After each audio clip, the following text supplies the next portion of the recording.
अस्सलामुअलैकुम।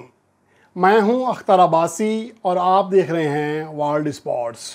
Pakistan cricket board ने नए साल 2022-2023 के लिए 33 खिलाड़ियों को सेंट्रल कॉन्ट्रैक्ट देने का ऐलान किया है, जिसमें कई ऐसे खिलाड़ी हैं जो कि इमर्जिंग हैं और कई खिलाड़ियों को कदर नाइंसाफ़ी का भी सामना करना पड़ा। बहरहाल ओवरऑल सेंट्रल कॉन्ट्रैक्ट का ऐलान कर दिया गया है, जिसके मुताबिक मजमूई तौर पर 33 खिलाड़ी हैं और कप्तान समेत 5 खिलाड़ी ऐसे हैं जिनको रेड और वाइट बॉल दोनों के कॉन्ट्रैक्ट मिले हैं। और ये पाकिस्तान की तारीख में पहली बार ऐसा हुआ है कि रेड और वाइट बॉल के लिए अलग अलग सेंट्रल कॉन्ट्रैक्ट दिए गए हैं। इससे पहले दुनिया का कोई भी क्रिकेट बोर्ड ये पॉलिसी इख्तियार नहीं की किसी ने, और ये पहली बार तजर्बा किया गया है पाकिस्तान क्रिकेट बोर्ड की जानिब से।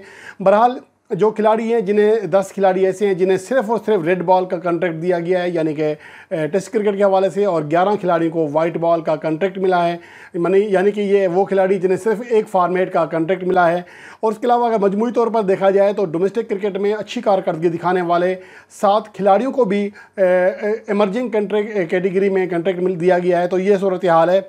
और इसके अलावा अगर मजमूई तौर पर देखें तो सिर्फ 3 ऐसे खिलाड़ी हैं जिन्हें दोनों कैटेगरीज़ का, यानी रेड बॉल का और वाइट बॉल का, दोनों फॉर्मेट्स की एक कैटेगरी दी गई है, जिनमें कप्तान बाबर आजम के अलावा रिजवान और शाहीन शाह अफरीदी शामिल हैं।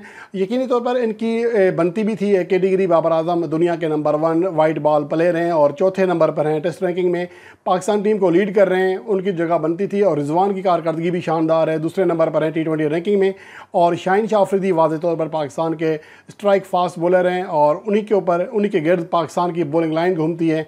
तो इनको कॉन्ट्रैक्ट जो है दिया गया वो सही है। हसन अली रेड बॉल में B और वाइट बॉल में C कैटेगरी पाने में कामयाब रहे हैं। अगर हम हसन अली की बात करें तो वाइट बॉल में उनकी कारकर्दगी हालिया अरसे में ज़्यादा मुतासर कुन नहीं रही, लेकिन 2021 में वो पाकिस्तान के टेस्ट फॉर्मेट में दूसरे टॉप विकेट टेकर थे। तो इस एतबार से अगर देखा जाए तो ये गलत फैसला ज़्यादा दिखाई नहीं देता। लेकिन बहरहाल हसन अली को अपनी फॉर्म बहाल करना होगी, वरना अगले कॉन्ट्रैक्ट में उन्हें मुश्किलात पेश हो सकती हैं। इसके अलावा अगर हम इमामुल हक की बात करें, उन्हें ज़रा कदरे नाइंसाफ़ी का सामना करना पड़ा। रेड बॉल में उन्हें C कैटेगरी दी गई, हालांकि उनका कमबैक हुआ, शानदार कारकर्दगी दिखाई थी। इसके अलावा उन्हें वाइट बॉल में B कैटेगरी दी गई है, हालांकि वो आलमी नंबर 2 बल्लेबाज हैं वनडे रैंकिंग में। विराट कोहली को भी पीछे छोड़ चुके हैं, सिर्फ बाबर आजम के बाद दूसरे नंबर पर हैं। उन्हें B कैटेगरी देना है वो कदरे समझ से बालातर है, क्योंकि हालिया अरसे में इमामुल हक की जो कारकर्दगी रही है वो इंतहाई शानदार रही है। तसलसल के साथ रन कर रहे हैं। ऑस्ट्रेलियाई टीम के खिलाफ सीरीज़ के टॉप स्कोर रहे थे, 298 रन बनाए थे। आज तक दुनिया का कोई भी बैट्समैन ऑस्ट्रेलिया के खिलाफ एक सीरीज़ में इतने ज़्यादा रन नहीं बना सका। तो बहरहाल ये हुआ है इसके कॉन्ट्रैक्ट के हवाले से इमामुल हक के साथ। बहरहाल आगे बढ़ते हैं। अज़हर अली को रेड बॉल की एक कैटेगरी दी गई है, हालांकि जो उनकी कारकर्दगी है ठीक है, वो मायूस को नहीं है, अच्छी कारकर्दगी है। लेकिन अगर वो B कैटेगरी में चले जाते तो ज़्यादा फ़र्क नहीं पड़ता था, क्योंकि उनकी जो कारकर्दगी है उसमें तसलसल नहीं है। एक बड़ी इनिंग्स खेली थी कैंगरोज़ के खिलाफ रावलपिंडी में 185 रन की सूरत में, लेकिन उसके बाद उनका जो बैट है उस तरह परफॉर्म नहीं कर रहा।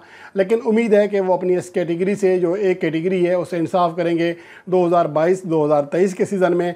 इसके अलावा अगर बात करें, फवाद आलम को B कैटेगरी दी गई है, गो कि उनकी एक सीरीज़ ख़राब गुजरी है, लेकिन बहरहाल उनकी कैटेगरी सही है।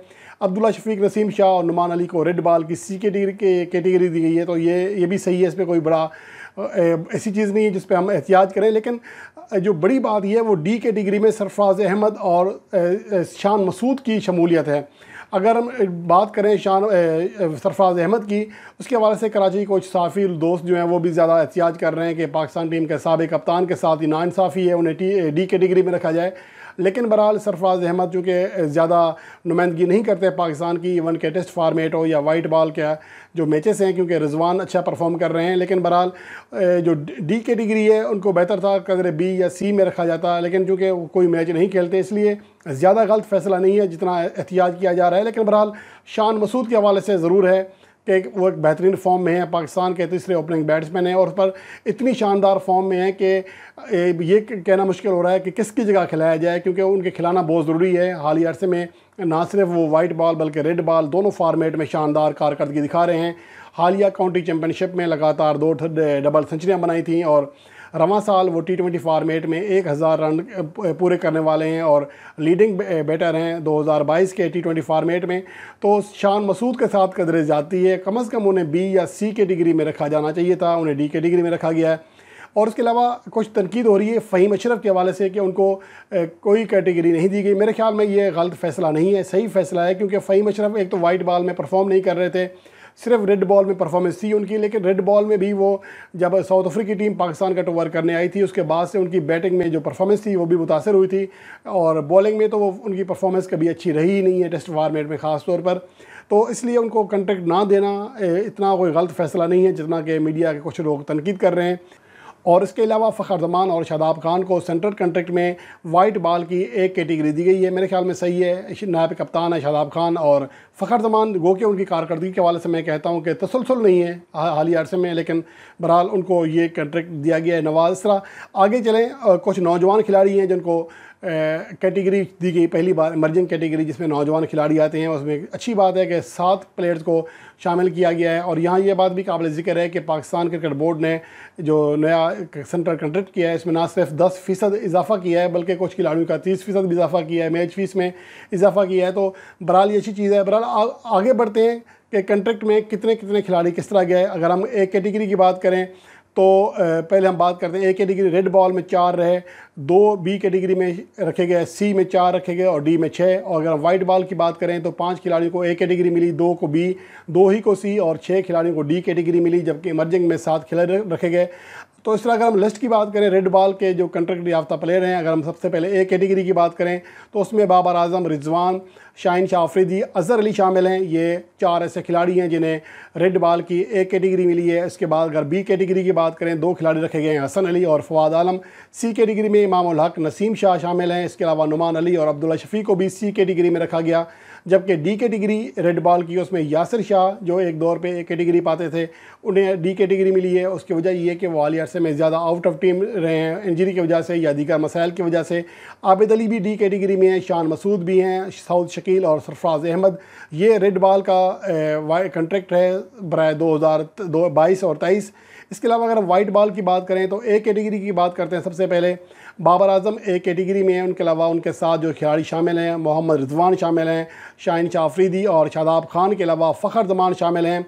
ये वो खिलाड़ी हैं जिन्हें वाइट बॉल की ए कैटेगरी मिली है। बी कैटेगरी में 2 खिलाड़ी शामिल हैं, इमाम उल हक और हारिस रऊफ। सी कैटेगरी में हसन अली के अलावा मोहम्मद नवाज़ शामिल हैं। जबकि डी कैटेगरी में जो प्लेयर शामिल हैं उनमें हैदर अली, शाहनवाज दानी, मोहम्मद वसीम जूनियर, खुशदिल शाह, आसिफ अली और उस्मान कादिर, जबकि जाहिद महमूद। यहाँ आसिफ अली की जो शमूलियत है उस पर कदरे एतराज़ किया जा सकता है कि मुझे लगता नहीं है कि आसिफ अली ज़्यादा अरसा पाकिस्तान टीम के साथ चल पड़ेंगे, क्योंकि उनकी जो कारकर्दगी है ख़ास तौर पर सिर्फ एक ही फॉर्मेट खेलते हैं T20 वाइड वनडे में, तो कम ही चांस मिलता है।